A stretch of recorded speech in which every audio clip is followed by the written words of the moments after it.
Y Tina Fontaine era una brillante y hermosa chica indígena de 15 años, de la nación Sakin, en Canadá. Era una niña con un futuro lleno de potencial, una joven cuya vida estaba marcada por el amor y cuidado de su familia. Pero la historia de Tina no es solo sobre una vida truncada, es una historia de fallos sistémicos, pérdida y la resiliencia de una comunidad. Su vida y su trágica muerte provocarían conversaciones a nivel nacional sobre la violencia contra mujeres y niñas indígenas y el fracaso del sistema de justicia de Canadá en protegerlas. Tina nació el 2 de febrero de 1999 y creció en la comunidad unida de la Primera Nación, Sakin, donde su familia y cultura eran centrales en su vida. Cuando era niña, Tina era conocida por su personalidad vivaz y su sonrisa brillante. Era muy querida por su familia y los miembros de la comunidad, y tenía un don natural para conectar con los demás. Como muchos jóvenes, Tina tenía grandes sueños para su futuro. Le encantaba pasar tiempo con sus primos y amigos, y estaba emocionada por el mundo que la rodeaba. Pero su camino estuvo marcado por luchas que ningún niño debería tener que soportar. La primera tragedia que cambiaría la vida de Tina ocurrió cuando solo tenía 12 años. En 2011, el padre de Tina, Eugene Fontaine, fue brutalmente asesinado. La muerte de su padre dejó un vacío enorme en la vida de Tina, y el dolor de perderlo fue algo que llevaría consigo por el resto de su vida. Siempre había sido cercana a su papá, y su muerte prematura marcó el comienzo de un capítulo difícil y doloroso para ella. En un momento en que más necesitaba estabilidad y amor, Tina se encontró en un sistema que se suponía debía protegerla, pero que en su lugar la dejó vulnerable a más daño. Tina fue colocada en el Sistema de Bienestar Infantil de Canadá, un sistema que ha sido criticado durante mucho tiempo por su falta de apoyo y protección adecuada a los niños indígenas. Este sistema a menudo no logra entender las necesidades únicas de los jóvenes indígenas y carece de la sensibilidad cultural necesaria para brindar un cuidado adecuado. Tina se mudó de un hogar de acogida a otro, y en muchos casos, estos hogares no ofrecían el amor y el cuidado que ella necesitaba desesperadamente. En lugar de ofrecer a Tina una sensación de seguridad, el sistema de bienestar infantil la alejó aún más de su comunidad y sus raíces. A medida que se aislaba más, sus sentimientos de abandono y soledad crecieron. Para el verano de 2014, Tina estaba viviendo en Winnipeg, una ciudad con una profunda división entre indígenas y no indígenas. A pesar de estar colocada en un hogar grupal, Tina a menudo se iba, buscando el afecto y la seguridad que no encontraba en el hogar. Como una adolescente vulnerable, solo buscaba amor y atención, pero las calles de Winnipeg le ofrecían poco en cuanto a protección. La ciudad había sido durante mucho tiempo un punto caliente de violencia, especialmente contra mujeres y niñas indígenas, quienes enfrentaban niveles desproporcionados de violencia, explotación y victimización. Fue en este ambiente hostil donde la vida de Tina tomaría un giro trágico. En agosto de 2014, Tina Fontaine desapareció. Fue vista por última vez saliendo de una fiesta en una casa y, poco después, su familia y amigos la buscaban desesperadamente. A pesar de que Tina estaba en un estado vulnerable, se realizó contacto con la policía varias veces durante su desaparición. En una ocasión, la policía encontró a Tina, pero en lugar de llevarla a un lugar seguro, se le permitió irse.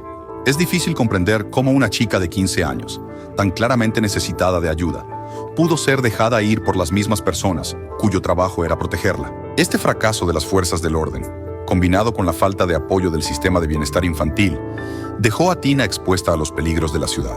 Una semana después, el cuerpo de Tina fue descubierto en el Río Rojo, envuelto en plástico y descartado como basura. Tenía 15 años. La noticia de su muerte conmocionó a la nación y causó oleadas de dolor e indignación en su comunidad y por todo Canadá. Tina Fontaine, una chica con tanto potencial, había sido asesinada, y su caso destacó los profundos problemas sistémicos que afectan a las mujeres y niñas indígenas en todo el país. Poco después de que se encontrara el cuerpo de Tina, la policía identificó a Raymond Cormier como sospechoso. Cormier había sido visto con Tina antes de su muerte y estaba vinculado a su desaparición. Fue acusado de su asesinato, y muchas personas esperaban que se hiciera justicia. Sin embargo, el juicio no salió como se esperaba. En el tribunal, las pruebas contra Cormier eran cuestionables en el mejor de los casos. No había testigos directos del asesinato de Tina, no había pruebas de ADN y no había pruebas concretas que vincularan a Cormier con el crimen. En su lugar, la fiscalía se basó en declaraciones grabadas de Cormier, en las que hizo comentarios perturbadores como: "Ella me metió en muchos problemas y no necesito ir a la cárcel por esto". Aunque estas declaraciones parecían condenatorias, no fueron suficientes para asegurar una condena. En 2018, el jurado absolvió a Cormier, declarándolo no culpable del asesinato de Tina. Este veredicto dejó a la familia de Tina devastada, y a la comunidad indígena conmocionada. La absolución de Raymond Cormier desató indignación. ¿Cómo se le pudo permitir a alguien quedar libre después de un crimen tan horrible? Especialmente cuando las pruebas parecían pintar un cuadro claro de culpabilidad. Para muchos, el veredicto fue otro ejemplo del fracaso del sistema de justicia para proteger a las mujeres y niñas indígenas. El caso de Tina se convirtió en un símbolo del problema más amplio de mujeres y niñas indígenas desaparecidas y asesinadas, MMIWG, una crisis que ha estado ocurriendo durante décadas. Tina Fontaine no fue un caso aislado. Su muerte es parte de un patrón más amplio de violencia, explotación y desaparición de mujeres y niñas indígenas en Canadá. La crisis nacional de mujeres y niñas indígenas desaparecidas y asesinadas ha sido ignorada y minimizada por las autoridades durante años, a pesar de la abrumadora evidencia de su prevalencia. Durante décadas, las familias indígenas han estado instando al gobierno canadiense a tomar este asunto en serio y a tomar acciones significativas. La muerte de Tina fue un llamado de atención para el país, obligando a Canadá a enfrentar verdades incómodas sobre su trato a los pueblos indígenas. En el año 2019, Canadá publicó un informe nacional sobre MMIWG que describió el problema como genocidio. Esta declaración sorprendió a muchos, pero para las familias indígenas era una realidad que conocían desde hace años. El informe pidió cambios inmediatos en el sistema de justicia, los servicios de protección infantil y las prácticas policiales para proteger mejor a las mujeres y niñas indígenas de la violencia. El caso de Tina Fontaine desató una ola de activismo e indignación pública. Se llevaron a cabo vigilias a lo largo del país, y la gente se unió para exigir justicia para Tina y todas las mujeres y niñas indígenas que habían sido víctimas de la violencia. Aunque se ha logrado algún progreso, muchos sienten que los cambios no han llegado con la suficiente rapidez. Las comunidades indígenas continúan luchando por la justicia, la rendición de cuentas y un cambio significativo. La tía abuela de Tina, Thelma Fabel, quien crió a Tina durante gran parte de su vida, se ha convertido en una de las voces más fuertes en la lucha por la justicia.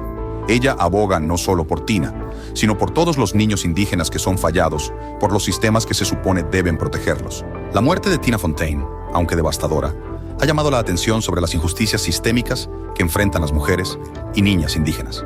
Su caso es un doloroso recordatorio del trabajo que aún queda por hacer. Tina merecía un futuro lleno de promesas y posibilidades. En cambio, fue víctima de una sociedad que no la protegió, víctima de un sistema de justicia que no la atendió y víctima de un país que sigue ignorando la violencia que enfrentan los pueblos indígenas. La historia de Tina no es solo una tragedia, es un llamado a la acción. Es un llamado para que todos exijamos responsabilidad, para que nos solidaricemos con las comunidades indígenas y luchemos por un futuro en el que ninguna mujer ni niña indígena tengan que soportar tal violencia. La vida de Tina Fontaine importaba, y depende de nosotros asegurar que su memoria no sea olvidada. Debemos seguir haciendo las preguntas difíciles, desafiar el statu quo y luchar por un cambio real. Hasta que las mujeres y niñas indígenas estén seguras, la historia de Tina seguirá siendo contada, y la lucha por la justicia nunca terminará. Tina Fontaine era una joven con un futuro brillante por delante. Su vida fue arrebatada demasiado pronto, y su muerte sirve como un recordatorio doloroso de la violencia sistémica y el abandono que las personas indígenas continúan enfrentando. Pero mientras recordamos a Tina, también debemos honrar su memoria, defendiendo a quienes aún están en riesgo, exigiendo justicia y trabajando para garantizar que ninguna otra joven como Tina tenga que soportar horrores similares nuevamente. La historia de Tina Fontaine es un llamado a la acción para el cambio, y depende de todos nosotros asegurarnos de que su vida y las vidas de muchos otros como ella nunca sean olvidadas.